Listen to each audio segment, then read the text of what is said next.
All right. The cousins together. Marco is joining us off of a big client call. I have a big client call in 50 minutes, so we don't get to luxuriate in our normal hour and a half. We gotta give the people what they want in 50 minutes here, Marco. Or let's call it 55. We wanted to do a postmortem on the Iran-Israel war. We wanted to talk about how, the news cycle is already on to the next thing, the crazy things happening at the NATO summit, which there's actually a lot to unpack there. Everything from how the Europeans are treating Donald Trump versus Japan and South Korea, and some of the things happening on the sidelines, or some of the things not happening on the sidelines. Where do you want to start? What do you want to say first? And I'm wearing a tie because I was just on with our friend Emre for his CNBC program. I know you did it for them. Earlier this week or last week? Time has no meaning anymore, so that's why I look nice. So I think we keep delaying our trade value. I'm very disappointed about this. We're so excited to do top 30 political leaders, the draft board, but we're gonna have to delay it a little bit more.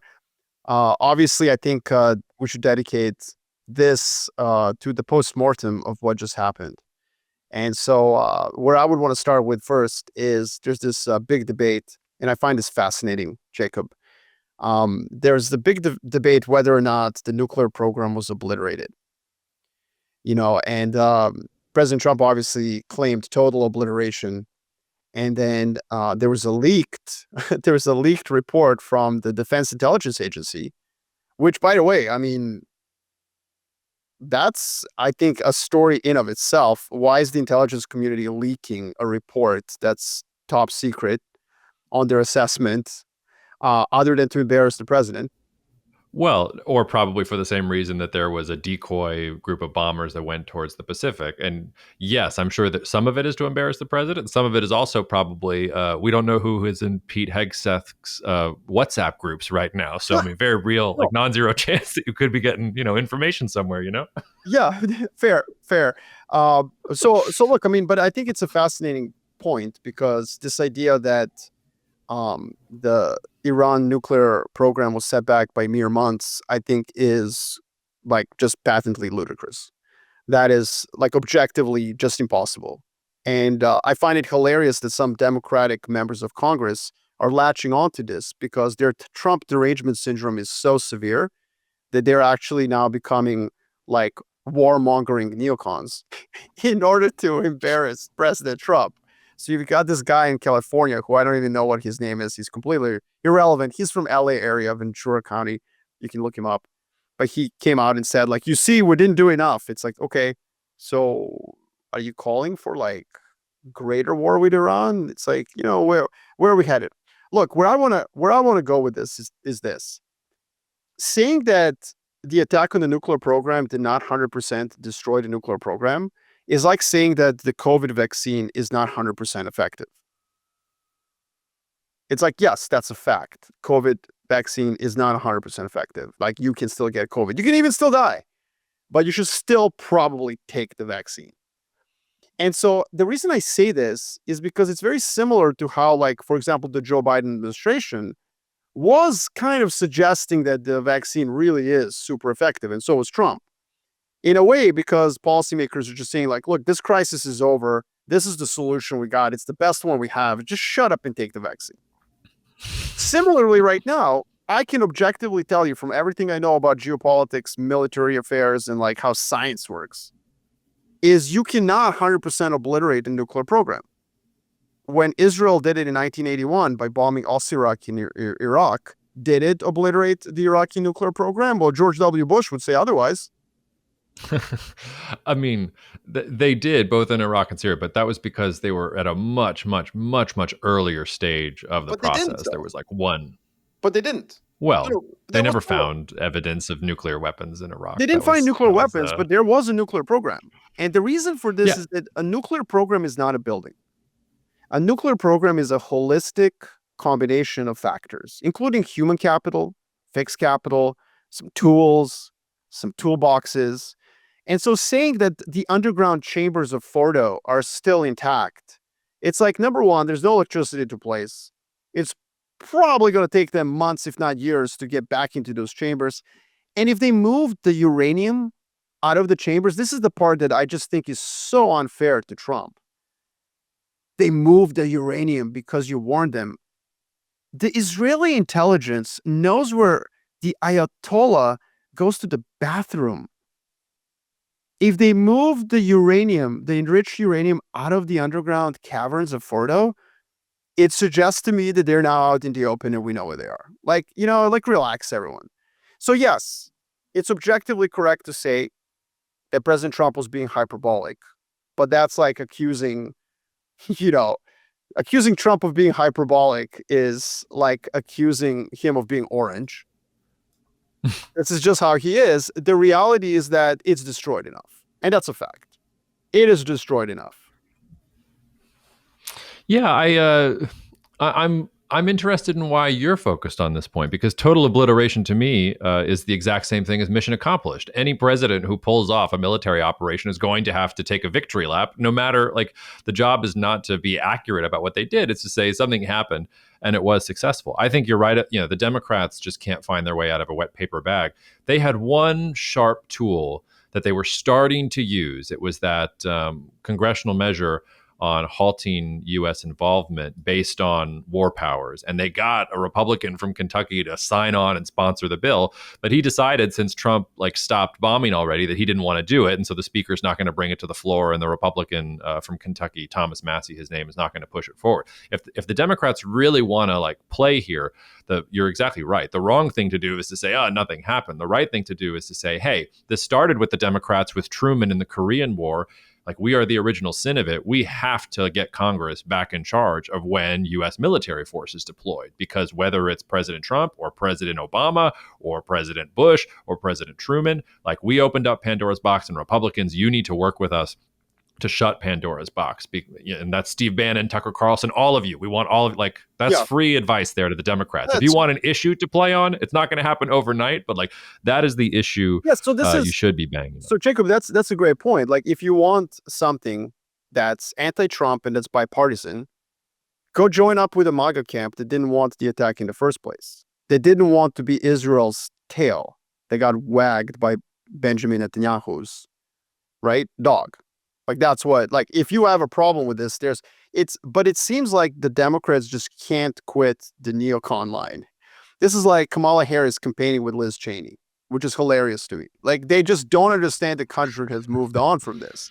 So the media, and by the way, I got journalists tweeting at me well, Trump started it by claiming that it was total obliteration. Oh yeah, that's why you're leaking Defense Intelligence Agency reports that's why.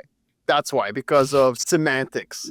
No, you're just so deranged with the Trump derangement syndrome that you're willing to basically take the stance that he didn't do enough, and therefore we need to go into an endless warfare with Iran over something that clearly has been set back by years, if not decades. So, yeah, but would you say, do you think that it was necessary for the U.S. to bomb Fordo and those other sites to set it back? Because I think Israel had already set it back meaningfully. Exactly. I'm not sure what else the United States did. And so then, I want to agree with you and disagree with you at the same time, because I think there's a problem with the media, and that there is Trump derangement syndrome. But there's another part here, which is what the Trump administration was pushing. And I'm not saying this pejoratively. It's just an objective fact. And multiple administrations of both stripes do this whenever they do a military operation. They just do it in a different style to suit their base. It's propaganda. The whole thing of total obliteration was propaganda.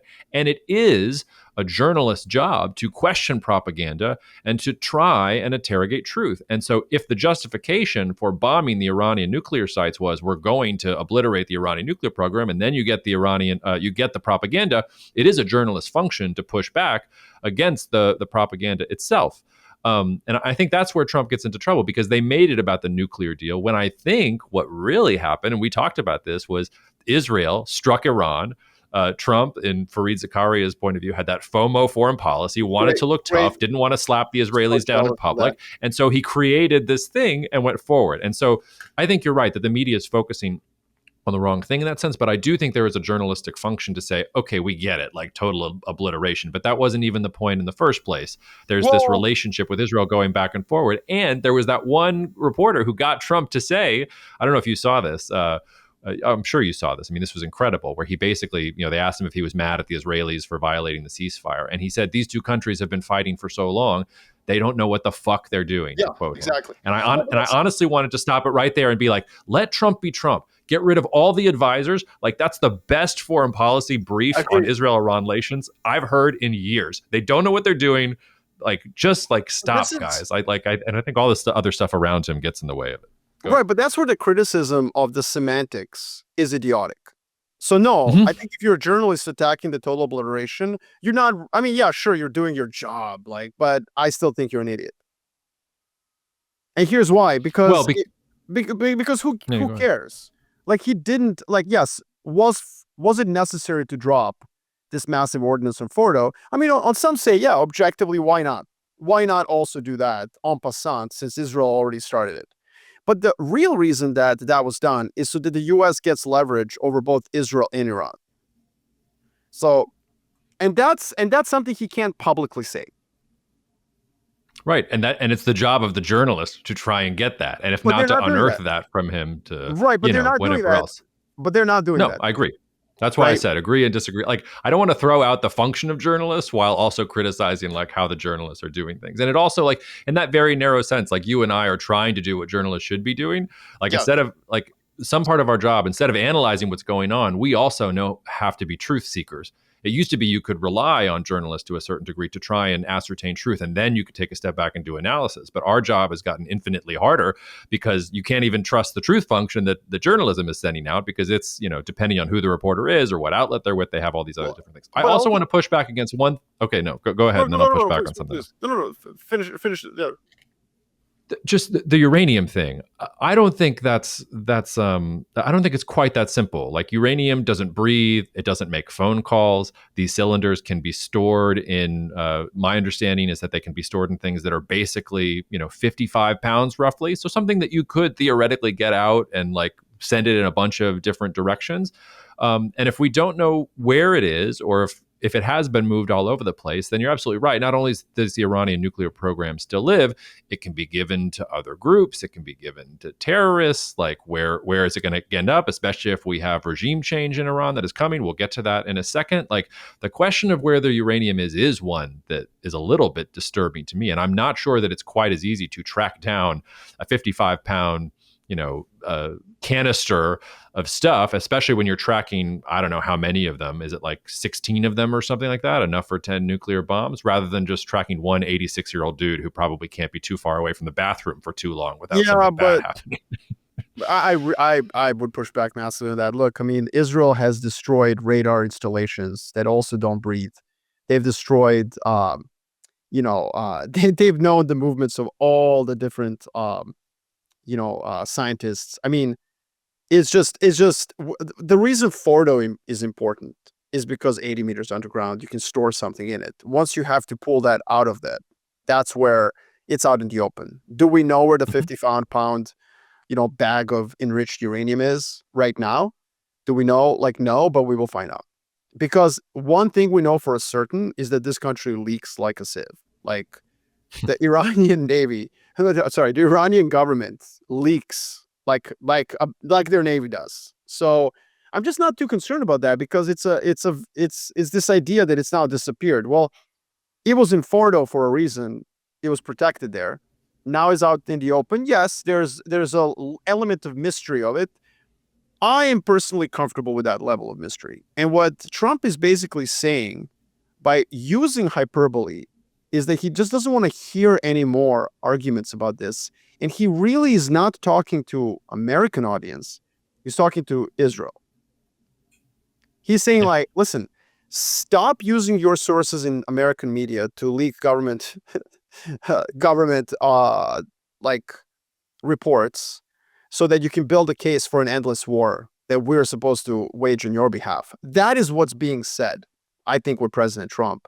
And I find it interesting that nobody's picking up on that. There's this like a cacophony of voices that's saying, like, well, no, we need to do more. The same voices in some cases, particularly on the journalist side, who 2 weeks ago were saying the U.S. should not get involved. And I think that's what's interesting to me, this flip-flopping on how to make Trump look bad. And yes, you're right. That statement in front of the White House as he was boarding the plane, saying to both sides, like, they don't know what they're doing. I think that that was a clear signal, and he actually went after Israel really hard. So the reason he Hmm. bombed Fordo, the reason the United States bombed Fordo is to tell Israel, like, okay, we did it. That's it.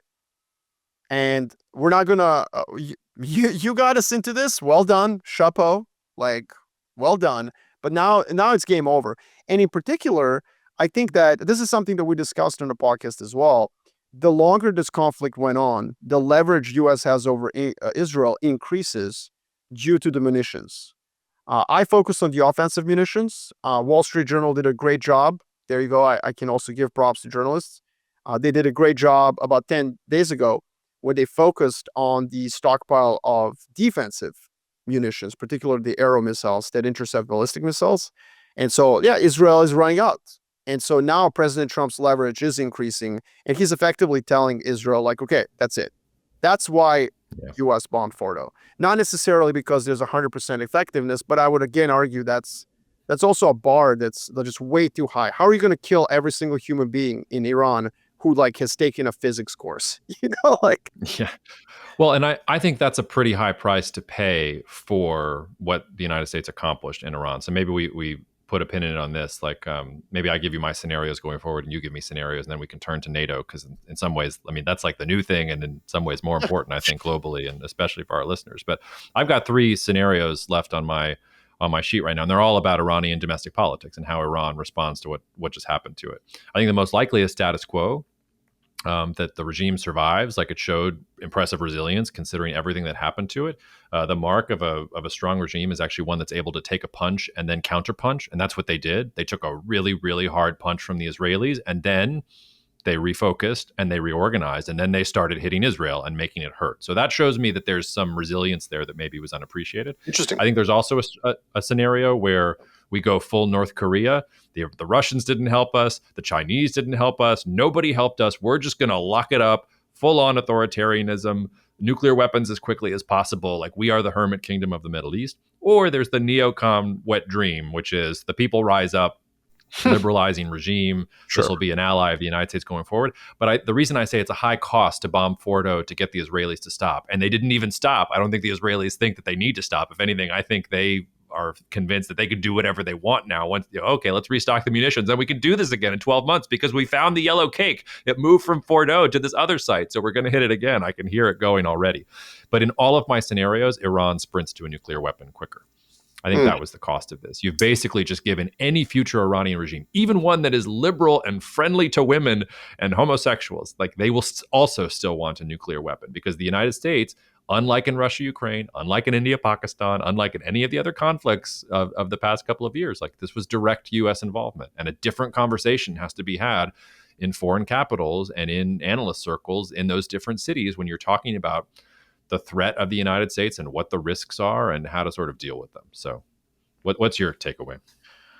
Yeah, I think broadly I agree with everything. What I'm fascinated by is how this regime is just really non-monolithic and hasn't been. Hmm. 1980 to 1988, I keep going back to the Iran-Iraq war, 500,000 people died. Everyone's on Saddam's side. I mean, everybody, Soviet Union and America are aligned together against Iran. How does Iran respond after 1988? Do they triple down on isolation? Well, actually, no. They take their licks, like men, gendering, sorry.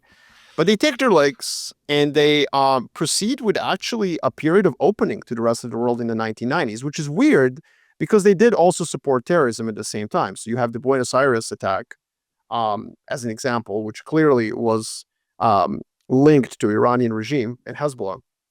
But the presidency of Rafsanjani was quite moderate in the 90s, and it led to some opening with the rest of the world. So, I wouldn't be surprised if your first scenario where the regime survives, which is your base case, also includes a domestic internal pivot.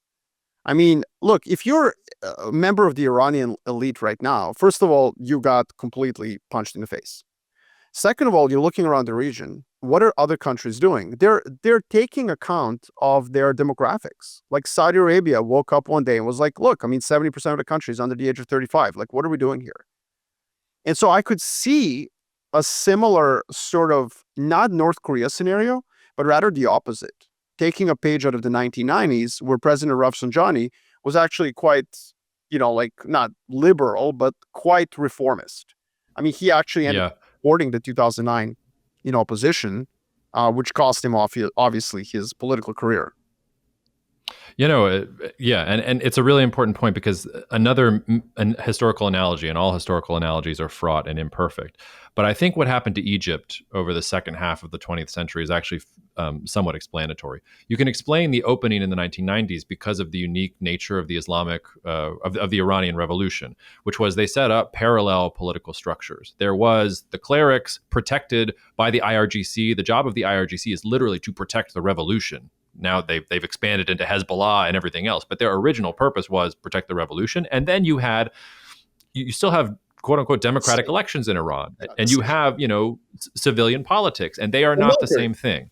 Yes. And the IRGC was always supposed to be separate from that. And what happened beginning with President Ahmadinejad was that the IRGC started metastasizing into all these other arenas of the Iranian state and economy that they weren't supposed to. They were supposed to stay in their box and protect the clerics and protect the virtue of the revolution. Then they slowly started swallowing, businesses, the economy, even like the external military functions that were supposed to be with the Iranian military. And you get to the point where the IRGC controls like something to 50 to 60% of the Iranian economy by most estimates right now. So no matter what happens, unless you kill all the IRGC, which is not possible, the IRGC is going to be there. And I make the analogy to Egypt because think of what started in Egypt with Gamal Abdel Nasser, a coup, a charismatic politician who gives this Arab nationalism and socialism, and he dominates for 10, 15, 20 years, whatever it was. But when he dies and, eventually Sadat is assassinated because he makes peace with Israel, it's the Egyptian military that takes over. Now, Nasser was a military officer himself. But when you look at Egypt today, it's a military dictatorship and one that is relatively stable, but the military is calling the shots. I think that's maybe the model here if you're the IRGC. It's like we've already taken over the economy, thanks, A-Dog. Now we've got all these other things. The supreme leader's about to die. We'll put in a figurehead. We are going to dominate. And once we no longer have to watch our backs and we're completely in control of this, we can behave like Egypt does today. We can go out and deal with the world in general. Like that I think is a path forward for them. And that's the irony, Jacob, because General Soleimani, who was assassinated by the US, was on his way to doing that. I mean, there were rumors he was going to run for presidency. He was extremely popular just in Iran in general, charismatic guy, very successful in the insurgency against the US in Iraq. And so then he was assassinated, and IRGC kind of lost that face. But you're right. There are many others. There was a mayor of Tehran, I forgot his name, who was also IRGC commander in the past life.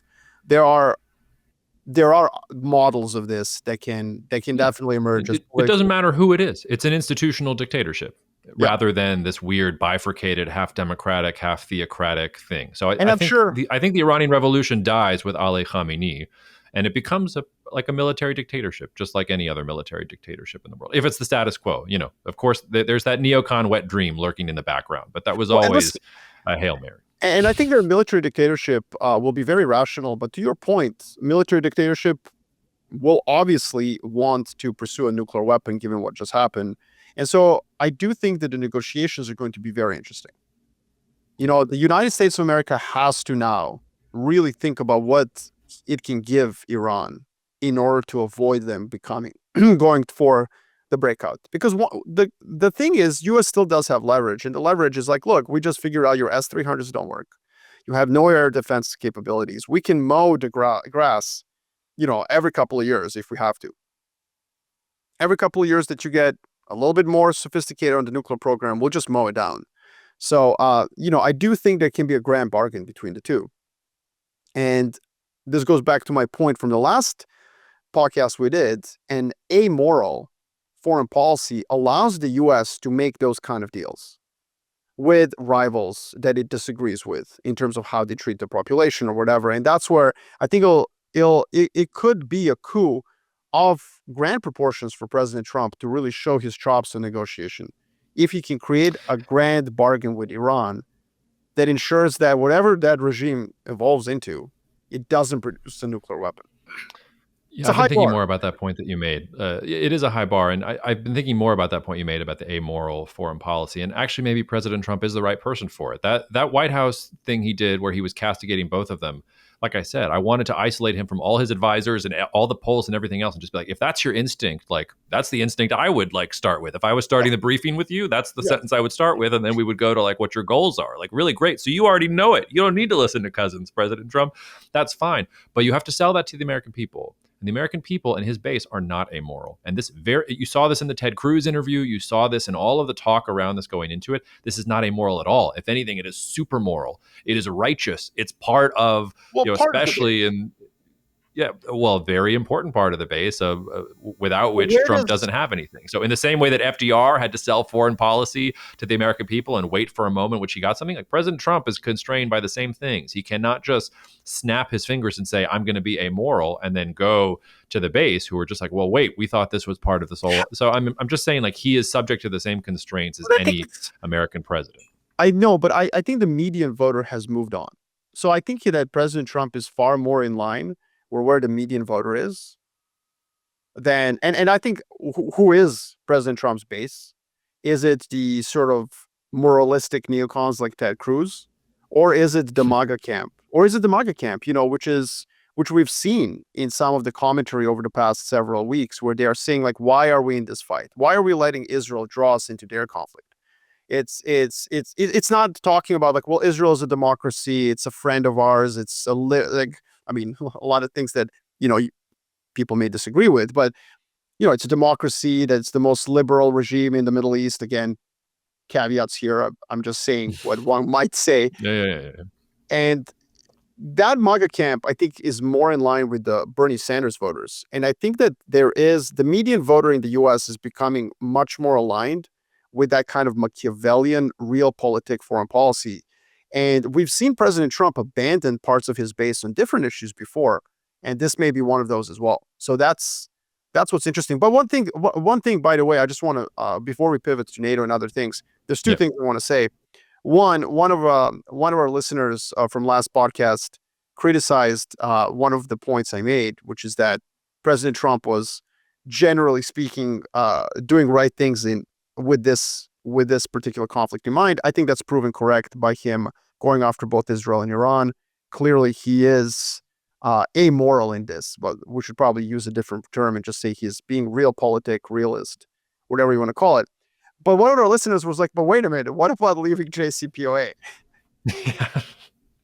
So yes, dear listener, you're correct. That was stupid.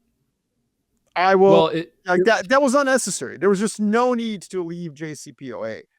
Iranian enrichment was at zero.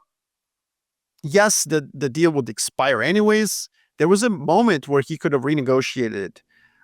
There was a way to renegotiate. I mean, there was a way to impose more something, like get better terms, but leaving it. And remember that was Trump 1, where he was surrounded by Bolton and the coterie of neocons who used the Iran issue both on the campaign trail to get him elected, and then they thought they were going to use Trump as a useful idiot. And in the first term, I think he still cared about different norms, and he doesn't now, for better and for worse. But he let himself be sort of taken along the garden path there, and he made that promise to voters. And if you're defending him, like, you can also say, like, yes, there was a deal, but after there was a deal, and part of the reason for the deal, by the way, was that ISIS looked like it was taking over the Middle East. Like, that was the background context for the United States and Iran looking at each other, being like, maybe we should like put this to bed for a second and deal with these crazy people, and then we can go back to what we were doing. Yeah, fought together because like they saw the bigger threat. So really, what we need is ISIS to come back for peace in the Middle East, is what you're saying. No, but I think ISIS was the basis of a lot of peace in the Middle East. Yeah, I mean, the reason that Saudi Arabia and Iran have détente is ISIS. Iranian linked Iraqi militant groups. So Iraqi militants who were supported by Iran and Al-Quds force was calling in airstrikes from American warthogs outside of Baghdad to arrest the invasion by al-Baghdadi. So like, I agree with you. There are far worse things, in other words, in the region than the Yeah. Islamic Republic. One thing I do want to say, Well, mention Iraq. well, no, and just, but well, hold on, just on the JCPOA though, because the other thing to think about the Iran nuclear deal is that first of all, it was supported by two lame duck presidents who didn't have a lot of domestic support for it. So Hassan Rouhani was president in Iran at the time. He did not have a lot of support for it. The IRGC was at his heels. He was trying to push back against the IRGC and that thing that I just talked about. And then you had Obama, who was also on his heels with Iran. Also, after the JCPOA is signed and after ISIS is dealt with, the Iranians, yes, like you can say that they were they followed the letter of the law on enrichment, but the deal said nothing about missiles, and they started testing ICBMs and all sorts of missile technology immediately all over the place. And so, like, if the JCPOA was going to be effective, there was more to a nuclear program than just the uranium. There's also the missiles. There's also all these other things. So they just kept on going full speed ahead at the other stuff and said, okay, like we will get to the uranium when we get to it. Because as you've noted before, that's old technology. Like they could probably get there. Like, yes, it's hard, but like they have a lot of human capital there. So if you really wanted a JCPOA, we would need to go back to the way that treaties used to be, which is supported by Congress so that a future president can't just rip it up because he feels in a particular way. So the JCPOA was really, it was a weak effort by two weak presidents to try and set their countries on a path away from what we just saw. And because they didn't have the requisite support, it didn't work. And whether it was a failure, like whether they should have done it because it was the best they could have done, or they should have just accepted that it was not realistic and done something else, I don't know. But I think that context is useful. So like, yes, he shouldn't have pulled out of the JCPOA. He could have built up on it, but there was no way that the Trump one was going to do that. And also the deal itself was not going to prevent the Iranian nuclear program from going forward. Like that critique is accurate. That's a really a well-founded defense. Look at how the roles have flipped. So one thing I want to say, your scenarios I have no comment on, so they're fine. The one thing that I think we should think about though is I think it's objectively clear that the Iranian regime has weakened, not domestically. So this isn't a point about regime change, but if you are allied with Iran, and there are fewer and fewer of those around the Middle East, but if you are allied with Iran, you are worried. And in particular, what I'm worried about, and this can be the last point we have for the postmortem, I'm worried about Iraq. Yeah. You know, Iraq has a basically a balance of power. It's very important to Iran. It's their buffer against a lot of different challenges. And currently, it's being run by effectively Tehran-linked Iranian militias, Shia militias, and Shia politicians. Now, there's different groups of Shia politicians in Iraq. The nationalists who are opposed to Iranian influence effectively gave up. In 2021, I thought a civil war was going to happen. And then Muqtada al-Sadr, the leader of this faction, who fought against Americans on behalf of Iran, but then flipped and became pretty ardent Shia nationalist, opposing Iranian influence in Iraq, he retired. At the end of 2021, early 2022, he just retired. Yeah. And that was part of, yeah, good for him. I think he took a job at Brookings. He writes a column for the Wall Street Journal. The Muqtada al-Sadr chair for geopolitical analysis coming to a think tank near you. Militancy and liberalism.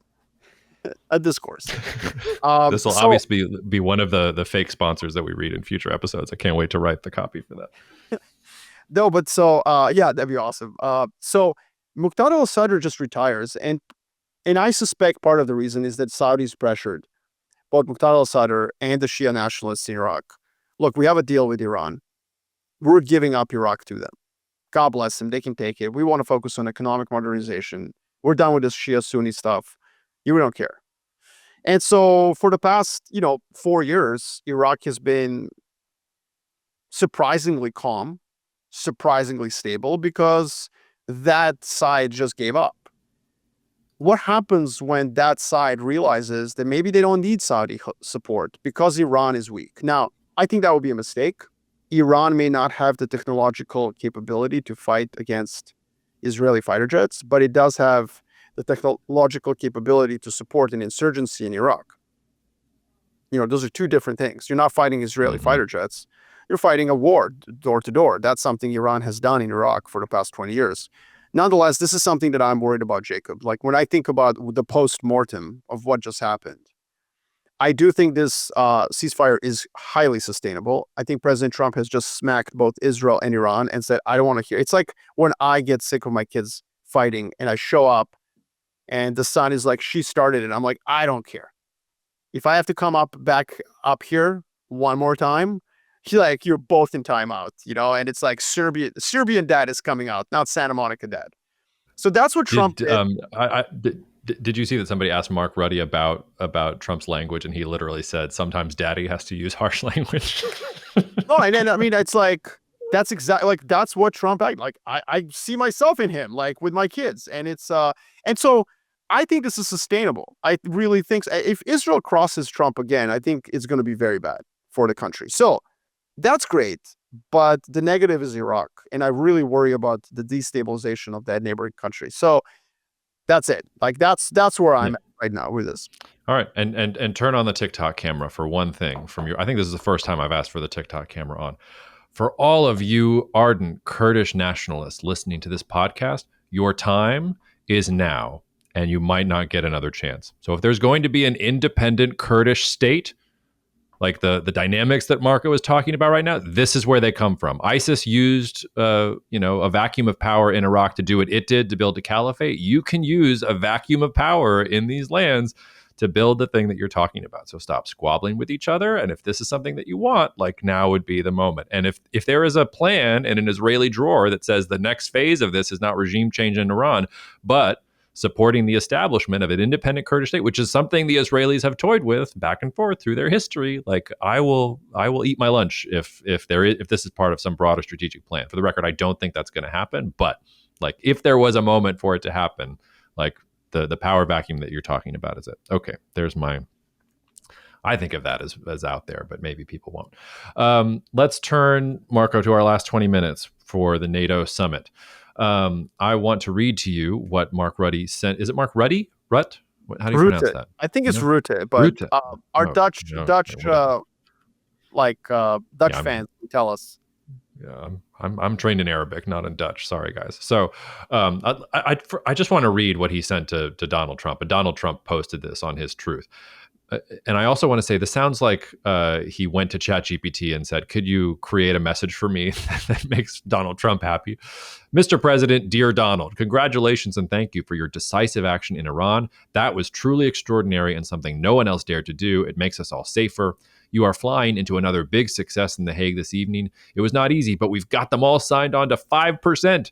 Donald, you have driven us to a really, really important moment for America and Europe and the world. You will achieve something no American president in decades could get done. Europe is going to pay in a big way, as they should, and it will be your win.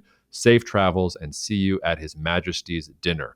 We should all be so happy as Mark, whatever his name is, to be happy to pay at the expense of the Americans. There's the European side of this, which we will get to. I also just want to say in the background here, big problems in U.S.-Japanese relations. Prime Minister Ishiba decided not to attend the summit. Japan also very summarily canceled a 2+2 meeting that was supposed to be July 1st. South Korea has attended the summit the last couple of years. They decided not to. And this is amid reports that the Trump administration is pushing for these Asian countries to spend up to 5% on military spending as a percent of GDP as well, and trying to retrofit NATO into an anti-China alliance. So I think there's an Asia-Pacific angle to this. There's the NATO summit to it. And then there's just the sheer comedy of all of these European leaders understanding that kissing, being seen to kiss the knee is going to get you what you want. So no more isolating Trump off on stage left. It's like, hey, as much flattery language as we want. So take it from there, Marco. Let's do some cooking. Well, first of all, I would say that any man would be so lucky that their partner looks at them and texts them the way that Mark speaks to Trump. May you live a long and fruitful life full of romance, and that it be filled with little cute notes of love and affection, the way that Mark texts Donald. That was just dripping. Like, dear Mr. President, comma, Donald. You didn't read it. You didn't read it. You're speeding. You're rushing through this pod episode, Jacob. I know we have limited time, but you have to do the cadence. You have to say, Donald.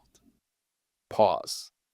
It was incredible, and the fact that Trump shared it with everyone was so diabolically mean.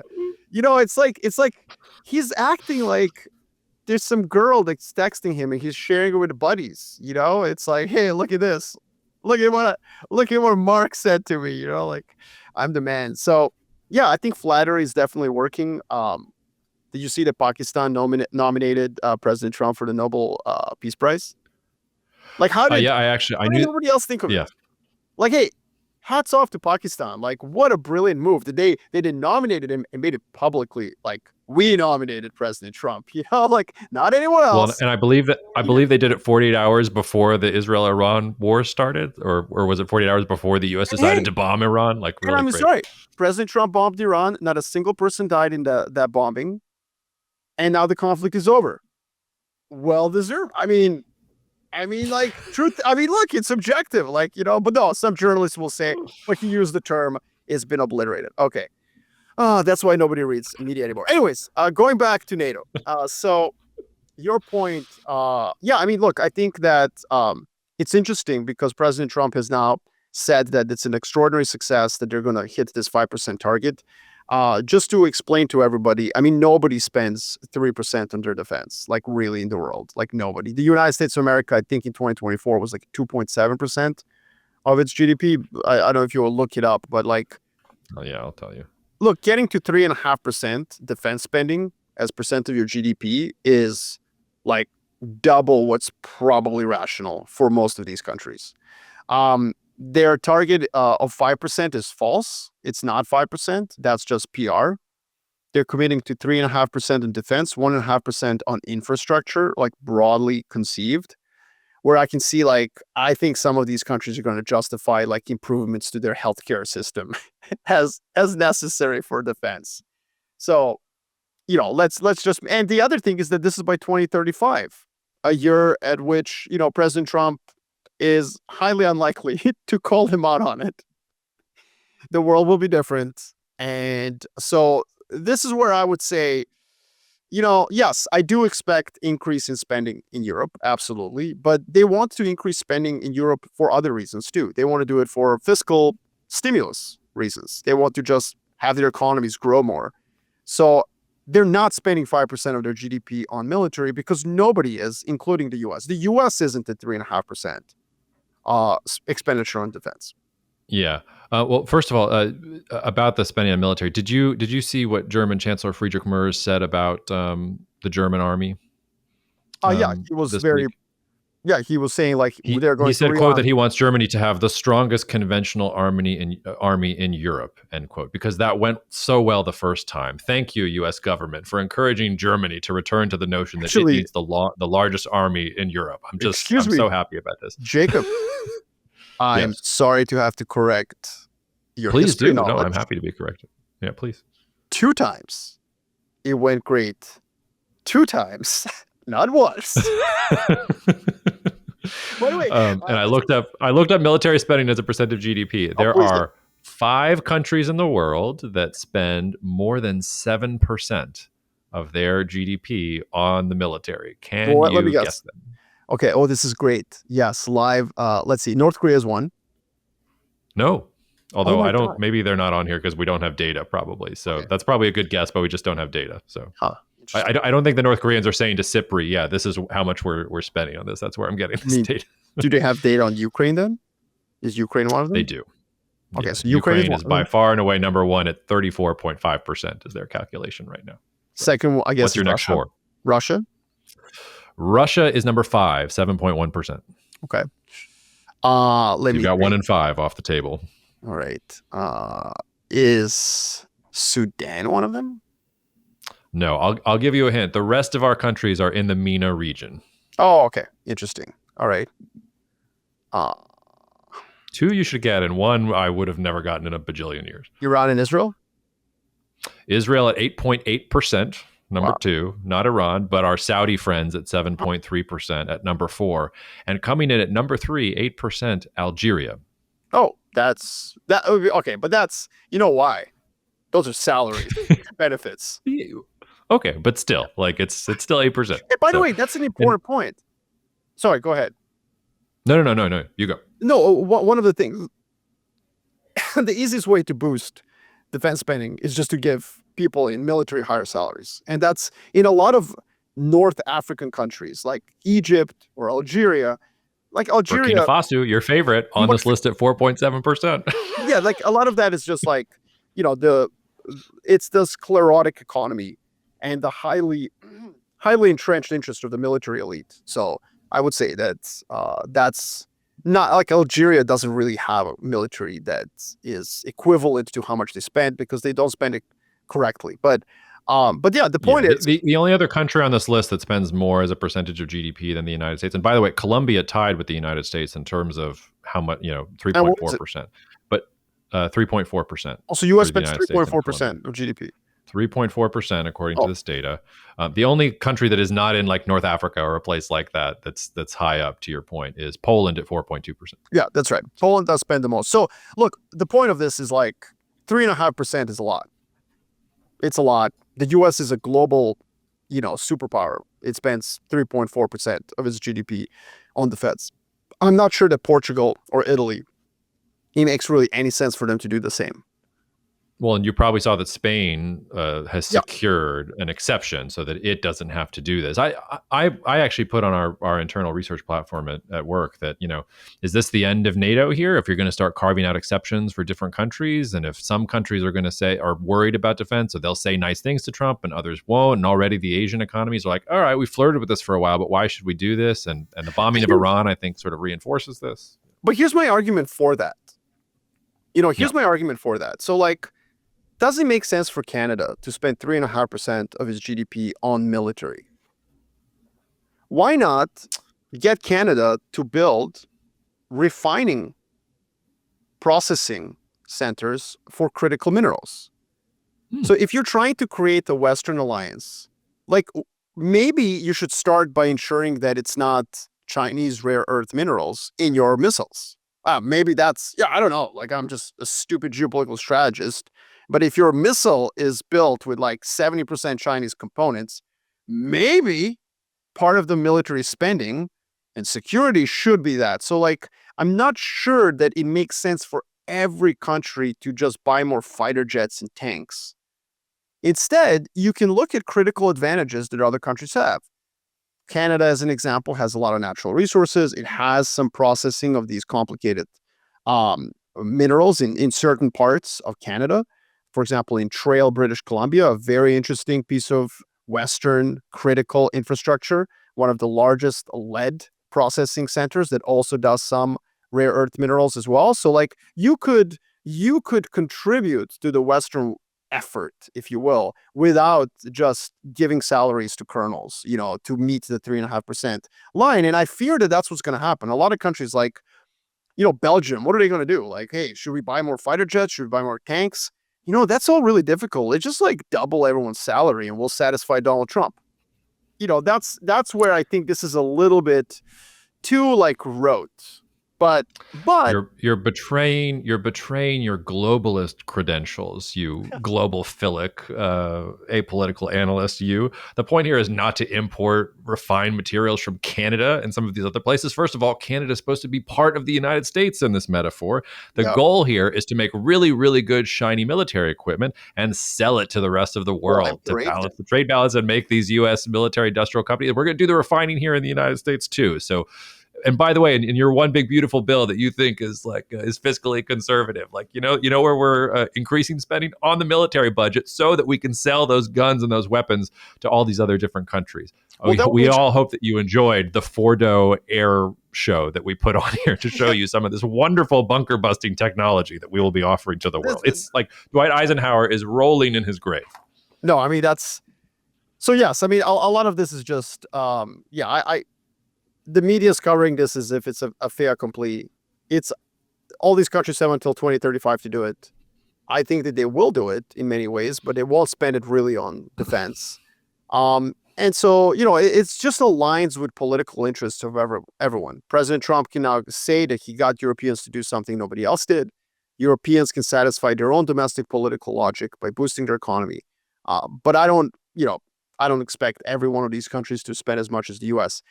The other thing, though, that I would say, what is significant, Jacob, is that a lot of people went into the Trump presidency expecting him to withdraw from NATO. that he's, like not committed to NATO. He now, after this Brussels summit, I mean, the words he's using, he's now like committed to the pot. He's saying this was his achievement. He's put his stamp on it. We know how President Trump's ego works. He's now, as far as the next 3 years of his presidency go, and perhaps beyond, you know, like he is now pro NATO, and that's, I think, the big picture here. Like President Trump is not going to pull out of NATO, and that's kind of a sweet spot for Europe, where it both has Friedrich Merz out there saying we need to rearm, and at the same time, it still has that American umbrella because he doesn't seem to have qualified it at this summit, unless I'm wrong. Well, and another betrayal of Trump's principles, like America first. We're not going to defend the Europeans, but we are going to defend the Europeans via NATO, and the Europeans are going to be strong again. Maybe they'll rename it TATO, the Trump Atlantic Treaty Organization. That sounds sort of good. If they were smart, they would. Well, and this is why we started with the media, and then we start to close in or start to land the plane on the media, which is the way the media is covering this thing is they're saying, "Ooh, isn't it so gross and odious that all of these European leaders like Mark are texting Trump and treating him like this king? It's the courtiers and everything else." And it's like the story you should be telling is, of course they're doing that because that's how you get things out of the man. I don't think anything has fundamentally changed here. I think the Europeans and all the South Koreans, Japan, they've all woken up and realized that the United States is not reliable or dependable anymore. Now, they can't flip the switch and just turn on the United States immediately. They still need things from the United States. And as much as they can get things from the United States, they will. And if you are going to deal with Trump, you either have to be big enough as China to punch back and willing to absorb the pain, or like get ready to kiss a lot of Trump butt, because that's the way you get to him. You say really, really nice things to him. You flatter him, all these other things. So the way to cover that is these European leaders are actually getting the things they want out of Trump, things that are against the things that he's campaigned on before, by saying really, really nice things to them. So you may feel that it's odious because you don't want to say things to leaders like that, but you're a journalist. If you want to report on what's going on here, report on how the Europeans are playing him, and report on how Japan and South Korea are basically being like, we're not even sending PlayStations. What the F? You just bombed Iran and you want us to just show up and do things because you tell us to? You can't even decide, how much you want us to spend on military or what tariffs you want on or off. We're leaving the meetings until you can figure something out. Like, I think this is actually a big signal that multipolarity is accelerating and US strength is not what it used to be. I think you can say that exactly about the Israelis too. Like even Trump saying, stop the bombs, like having to scream, stop the bombs. Like nobody's listening to this guy. They're just all flattering him. I think,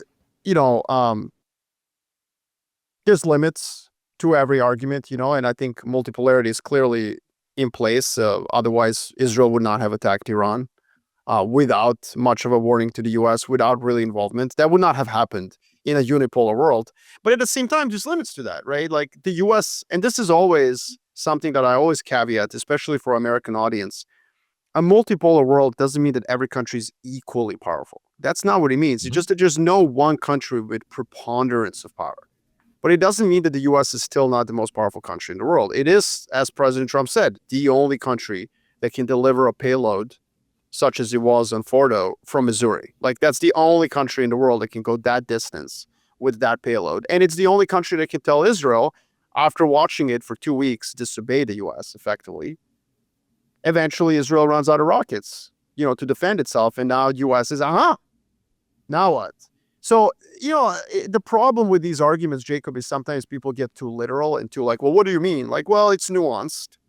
But in a unipolar world, like this would not have happened. Either way, you're correct. I mean, it's a push and pull, and one of the things that will deepen multipolarity, like what will deepen it, is that Germany will have the largest conventional army in Europe, which will mean that it's one of the top 5 greatest military powers in the world again. Yeah. And that will deepen multipolarity. I don't know if you saw.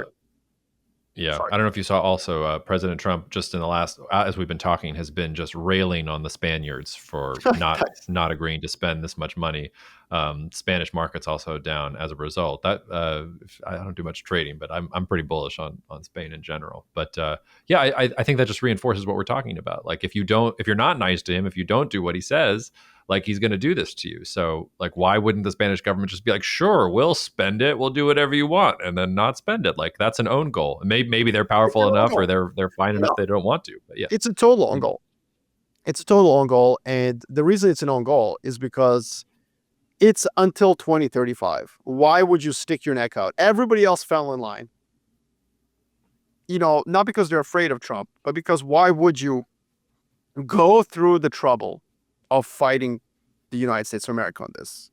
Like the goalposts are so wide on this target that you can drive a brand new aircraft carrier through it. So like, why push against it? And so, yeah, I would argue that, we have that top 30 leaders trade value coming up. Pedro Sanchez may have to drop a little bit. He was, newsflash, he was not in my top 30. All right. Mine. Anything else, Marco, before we go? I got to get out of here. No, that's it. I think the postmortem is done. Just as a summary, I think this it's nonsense to discuss whether the nuclear program is obliterated or not. It is highly, highly unlikely that Iran is going to get a nuke in the next 12 months. U.S. can mow the grass with further military strikes. And then the thing is regime survival, probably here to stay. The question is how it evolves. That was your point. And then finally, I would focus on Iraq. That's where I would want to watch for sign that Iranian weakness is going to lead to more destabilization in the region. And finally, in closing, what I would say is send your loved one a text. And if you need help with how to structure it, read Mark Rutte's comments to Donald Trump. They were very sweet.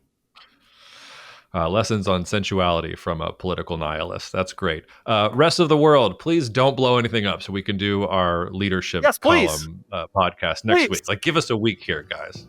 Jesus. All right. See you later.